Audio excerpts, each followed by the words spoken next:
ریاست کارهای داخلی شهر دوشنبه روز 3 ینور سال 2024 از بازداشت 4 نابالغ برای افباشی و خودنمایی خبر داد. در یک حالت این 4 نابالغ یک همسال خود را در کوچه بلمی 4 کسل کوب کردند. در حالت دیگر یکی از آنها در کوچه جامی مرد سرخوش را کوب کرده با مقصد خودنمایی این حالت را به نوار گرفته و در اینترنت نشر کرده است.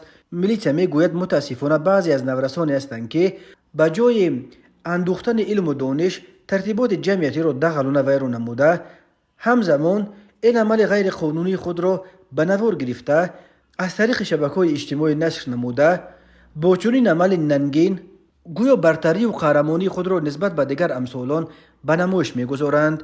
از جمله در اساس نواری در شبکه‌های اجتماعی نشر گردیده، در نتیجه گذراندن یک قطار چاره‌بینی‌های اپراتیوی جستجویی از جانب کارمندان میلیسیا 4 نابالغ دستگیر کرده شدند که همه آنها خوانندگان مکتبند.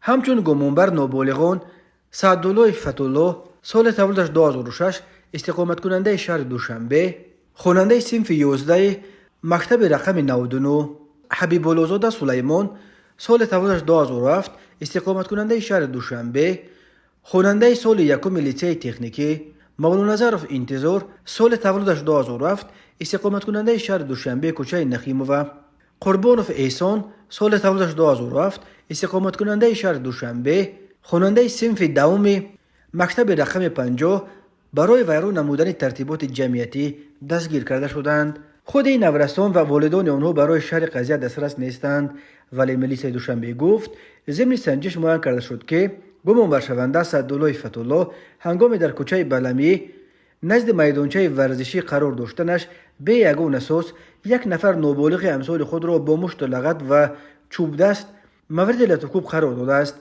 این حالت را دیگر همراهان او مشاهده نموده برای صادر نمودن این عمل ننگین به نام برده مساعدت نمودند. همزمان نابالغ دیگر شهروند حبیب الله‌زاده سلیمان هنگام در کوچه جامی قرار داشتند یک نفر مرد سرخوش را مورد لطف‌کوب قرار داده است. باعث تأسف است که نام بردگان همزمان این حمله ننگین خود را به نوار گرفته همچون خودنمایی در شبکه‌های اجتماعی پهن کردند. این عمل ننگین و نوجوان مردانه آنها باعث واکنش‌های منفی شهروندان گردید. گفته می شود وابسته به این حالت از جانب کارمندان مقامات میلیسیا مواد ضروری ترتیب داده شده با مقصد اندیشیدن چاره‌های تأثیررسانی قانونی مورد تفتیش پیشکی قرار دارد.